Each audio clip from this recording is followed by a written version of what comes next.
Hola oyentes de Radio Sefarad y bienvenidos un día más a este informativo que comentará Jorge. ¿Qué tal? ¿Qué tal, Alejandro? Comenzamos con los titulares. Funcionarios libaneses niegan cualquier vínculo entre el ejército y Hezbollah tras el ataque de las fuerzas de defensa de Israel en el sur del Líbano.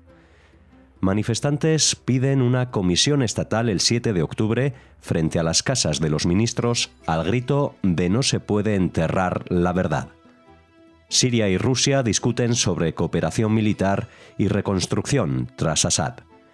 Bélgica se suma al caso de genocidio de la Corte Internacional de Justicia de Sudáfrica contra Israel por la guerra de Gaza. Australia revoca la visa de un británico que exhibió un símbolo nazi y abogó por la violencia contra los judíos. Estos son los temas que hoy les invitamos a escuchar aquí en el informativo de Radio Sefarad. El Líbano rechazó el martes las acusaciones israelíes de que un soldado libanés muerto en un ataque aéreo cerca de la ciudad sureña de Sidón tenía vínculos con Hezbollah. Esto ocurre después de que Israel dijera que había atacado a 3 terroristas que trabajaban para reconstruir la infraestructura del grupo. Las fuerzas de defensa de Israel afirmaron que los hombres participaban en la planificación de ataques contra sus fuerzas y que 2 de ellos eran miembros de la unidad de defensa aérea de Hezbollah. También afirmaron que uno de los muertos prestaba servicio simultáneamente en la inteligencia del ejército libanés. Tanto el Ministerio de Defensa libanés como Hezbollah negaron cualquier vínculo entre el grupo y miembros del ejército libanés.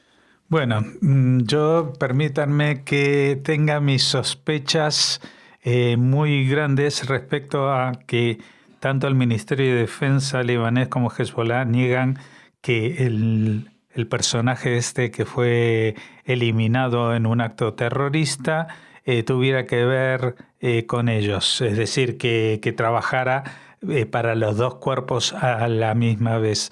Y voy a inclinarme simplemente por intuición por lo que afirma el ejército israelí, que en general tiene información bastante más precisa y no hubiera montado este escándalo de no saberlo y poderlo confirmar. Ya hace mucho tiempo que se habla que el ejército libanés, que es una fuerza muy débil y que le cuesta mucho, por no usar otro término, evitar o expulsar a los terroristas de Hezbollah del sur de su país, pues está penetrado y está conformado por muchos militantes activos de Hezbollah, que a pesar de las bajas condiciones que ofrece el ejército, sí se alistan porque de esa manera tienen información privilegiada sobre lo que sucede con el cuerpo militar del Estado. Y esto es lo que sucede cuando a veces se elimina a uno de estos terroristas y resulta que tiene un currículum bastante más complejo del que se presenta. Y este es también el principal problema que quizás tiene el Líbano, aparte de los económicos, pero en el tema de defensa y seguridad, es que está totalmente penetrado en todas sus instituciones por el grupo terrorista. Es decir, es un país que está sometido, esclavizado por un grupo terrorista. A pesar de que este grupo está muy debilitado por el ataque israelí, pues la sociedad civil le resulta muy difícil mantenerse al margen de este conflicto.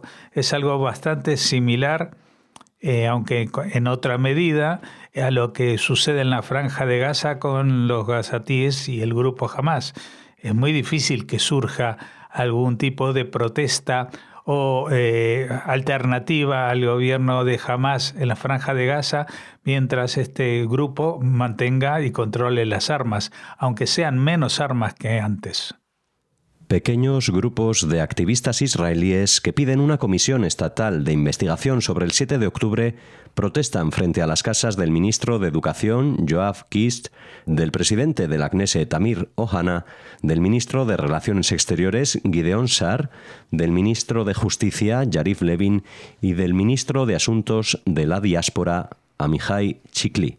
Estas manifestaciones se producen después de que un comité parlamentario diera respaldo de coalición a un polémico proyecto de ley que crearía un nuevo tipo de comisión de investigación cuyos miembros serían elegidos por la Knesset en lugar de por el presidente de la Corte Suprema, como lo exige la ley actual para las comisiones de investigación estatales.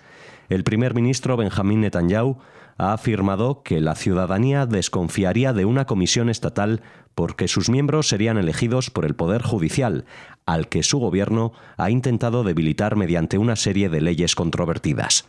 En 2022, Netanyahu apoyó una comisión estatal de investigación sobre la conducta del gobierno anterior.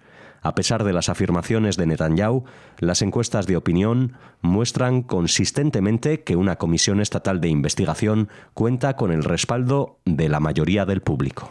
Sí, la verdad que últimamente a nivel político Israel se está mostrando signos de república bananera, es decir, que la comisión de investigación sobre la acción del gobierno durante el 7 de octubre del 2023 esté dirigida por el propio Netanyahu, el propio investigado. Esto es algo insólito en Israel. No lo es en el resto del mundo, evidentemente, desgraciadamente, pero para Israel esto es un escándalo mayúsculo. Y dice justamente Netanyahu, alude a que es que como nosotros quisimos derribar la fuerza del Poder Judicial, pues ahora no va a ser imparcial la comisión de investigación si la dirige un juez, porque ya nos tienen tirria desde hace tiempo. Yo creo que espero que realmente se erija una comisión de investigación creíble, fiable, pero no influida por el gobierno que son los sometidos a la investigación. Siria envió una delegación a Moscú encabezada por el ministro de Asuntos Exteriores sirio, el ministro de Defensa y funcionarios de la Dirección General de Inteligencia. La visita se produjo después de que Siria recibiera a una delegación turca de alto nivel en Damasco. Se espera que la delegación siria mantenga conversaciones sobre las relaciones bilaterales y otros asuntos de interés mutuo. Según el informe oficial, en las reuniones se abordaron diversos temas políticos, militares y económicos de interés común entre los dos países, con especial atención a la cooperación estratégica en el campo de las industrias militares. También se hizo hincapié en las cuestiones económicas, incluido el apoyo a proyectos de reconstrucción, el desarrollo de sectores de infraestructura, el fomento de las inversiones, además de mejorar el intercambio comercial y facilitar las asociaciones. Rusia fue un socio clave de la destituida familia Assad. Sí, la verdad que, como dice el refrán, Dios los cría y ellos se juntan. Es decir, Moscú fue el principal respaldo que tuvo el régimen sirio unido a Irán. Ahora Siria, que supuestamente ha destituido al régimen anterior para traer la democracia, pues se vuelve a unir a Moscú y a los turcos. Y la verdad que constituyen un eje que no se diferencia mucho del que había antiguamente, solamente que en esta ecuación ahora ya no figura Irán, porque está un poco apestado, no solamente a nivel político, sino también a nivel económico y militar. Es decir, Irán ha jugado un papel bastante pobre estos últimos años y se enfrenta a una situación económica muy agravada, a diferencia de otros países que supuestamente habían sufrido una crisis económica como Rusia, pero que ahora han entablado un sistema económico mundial alternativo junto con China y que evita el uso de monedas europeas como el dólar para hacer sus negocios, y con lo cual estos resultan muy opacos.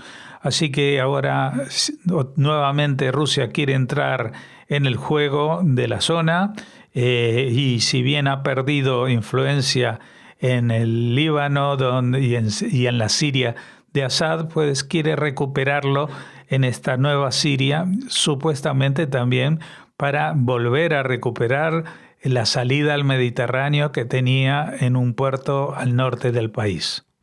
Bélgica se unió a Sudáfrica al presentar una declaración de intervención en virtud del artículo 63 del Estatuto de la Corte Internacional de Justicia, que permite a los Estados parte de la Convención sobre el Genocidio intervenir en los procedimientos relativos a su interpretación. El país ahora puede participar en la elaboración y el desarrollo del caso ante la citada Corte. Como signatario de la Convención sobre el Genocidio de 1948, Bélgica sostiene que la interpretación que hace el Tribunal de Artículos Críticos, en particular la definición de intención genocida, podría tener implicaciones jurídicas para ella. El tribunal ha pedido a Sudáfrica e Israel que presenten respuestas escritas a la solicitud de intervención de Bélgica. Bélgica se suma así a un número creciente de países que han intentado intervenir en este caso, entre ellos Colombia, España, Irlanda, Brasil, Turquía y otros. Bueno, Bélgica no podemos olvidar que ha sido protagonista de estas críticas feroces hacia Israel en plena guerra. Es más, durante los primeros 2 meses ya se presentó junto al presidente español en la frontera mientras había un intercambio de prisioneros para reconocer o decir que iban a reconocer al Estado de Palestina. Y esto pasaba en ese caso con Bélgica, pero también se unió a ellos Irlanda, eso respecto a los países europeos, pero también hay otros países con regímenes que han dado muestras durante mucho tiempo con las actuales dirigentes que son realmente peligrosos en su enemistad hacia Israel, como son Colombia, Brasil o incluso Turquía, que recordemos que hasta hace no muchos años era uno de los pocos países musulmanes que mantenían relaciones diplomáticas con Israel, pero que cada vez más se fueron alejando y hoy en día se han posicionado de una manera tajante no solamente frente a Israel, sino también frente a otros vecinos de la zona y han sido responsables en gran parte del cambio del régimen en Siria, que para unos es muy aplaudido. Evidentemente era una tiranía y una dictadura, pero lo que ha venido ha sido Al-Qaeda.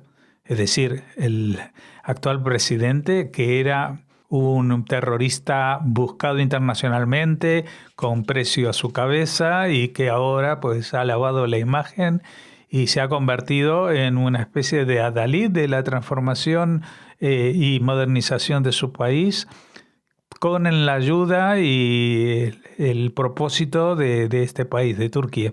Así que vemos que en este círculo de la Corte Penal Internacional pues se están reuniendo lo mejorcito de cada casa, sin olvidar, por supuesto, a Sudáfrica, que ya no tiene prácticamente ninguna similitud con aquella Sudáfrica que luchó por librarse del apartheid, sino que está muy convulsionada por la corrupción y por los crímenes que se producen en sus calles, que lo elevan a la categoría de país muy peligroso en comparación a muchos otros del mundo. Australia canceló la visa de un ciudadano británico después de que fuera acusado de exhibir un símbolo nazi prohibido y abogar por la violencia contra la comunidad judía en la plataforma de redes sociales X. La policía no ha dado el nombre del acusado, pero la Policía Federal dice que exhibió un tipo de esvástica y abrazó una ideología pronazi con un odio específico hacia la comunidad judía en 2 cuentas de X de octubre a noviembre. Después de que le revocaran la visa, el hombre, que vivía en el estado de Queensland, fue llevado a un centro de detención de inmigrantes y sería deportado a menos que se fuera voluntariamente primero. Bueno, Australia evidentemente está en el foco de la atención mediática después de lo que ha pasado y después de las críticas no solamente internacionales, sino internas que tiene que soportar el primer ministro de Australia, que ha dado manga ancha a las críticas hacia Israel. Antes hablábamos de estos países que se han unido a la Corte Internacional de Justicia, y Australia no andaba muy lejos de esa posición. Y ellos ahora pues quieren demostrar de que sí, que están reaccionando, que combaten al antisemitismo. Pero evidentemente en este caso al menos es un antisemitismo puramente de derechas, es un antisemitismo que viene de un neonazi, que encima es extranjero, así que les resulta bastante fácil en este momento hacer exhibición de dureza contra este tipo de antisemitismo. Pero del otro tipo de antisemitismo, del antisemitismo yihadista que tiene tan penetrada en su filosofía política como algo normalizado, pues de eso me resulta difícil pensar que vamos a tener muchas noticias que hablen de detenciones de células yihadistas o de miembros de grupos extremistas, ya que entre ellos seguramente hay muchos votantes del partido gobernante. Así cerramos este informativo con el comentario de Jorge y les esperamos en una próxima edición. Bueno, y a los oyentes no judíos, a los oyentes cristianos de Radio Sefarad, queremos desearles una feliz Navidad. Felices fiestas, nos escuchamos a la vuelta. Gracias.